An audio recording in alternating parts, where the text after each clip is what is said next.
Welcome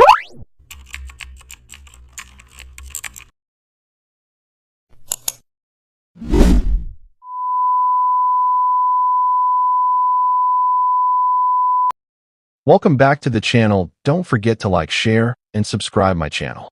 Today we are explore how to create a visual hierarchy using size contrast in Photoshop.